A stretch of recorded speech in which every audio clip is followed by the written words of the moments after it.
the little girl's mother could give birth to pearls. But the little girl had never seen how the pearls were born. And in front of their own pearl room, there were always many people gathered. They were all waiting for the pearls that the little girl's mother would give birth to. In their words, her mother was called the Shell Woman. At that moment, the girl's uncle opened the door and came out. He held a huge white pearl in his hand. The people gathered at the door raced to offer prices. The little girl saw her mother come out and asked if giving birth to pearls was very tiring. The girl looked at her mother with pain in her heart. Unexpectedly, the uncle said that when the little girl grew up, everything in the house would belong to the girl, including the pearl room. Then he left with those who had come to buy pearls. The girl said she would be a shell woman in the future too, to share the burden with her mother. But her mother sternly warned her not to be a shell woman in the future, or even think about it. However, the girl was still curious about the pearl room. Time passed quickly, the girl grew up, and after graduating from college,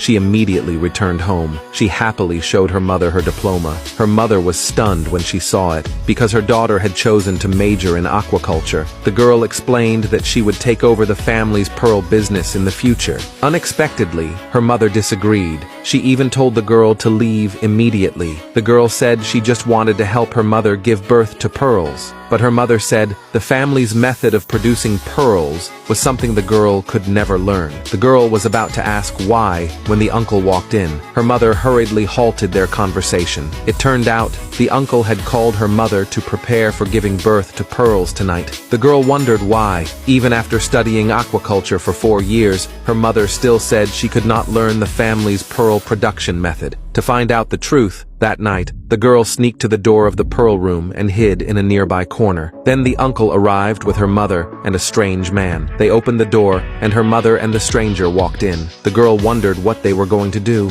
She secretly peeked through the window, but she accidentally made a noise and was discovered by her mother. The girl immediately hid. Her mother then drew the curtains. The girl continued to wait outside the door. No one came out even when dawn broke. Then the uncle came outside with the pearl buyers. Just then, her mother emerged from inside holding a huge purple pearl. The uncle took the pearl and left with the group. Her mother was about to faint, but was caught by the girl. The girl told her mother she would take her to rest. Unexpectedly, her mother refused, and locked the girl outside the pearl room. The girl wondered why the man who had gone in with her mother last night hadn't come out. So she sneaked to a corner outside the house and overheard the uncle and her mother talking. Her mother initially wanted to refuse to continue giving birth to pearls, but the uncle threatened her mother with the girl. He said that if her mother didn't want to do it anymore, then the girl would take her place. Her mother had no choice but to beg, and said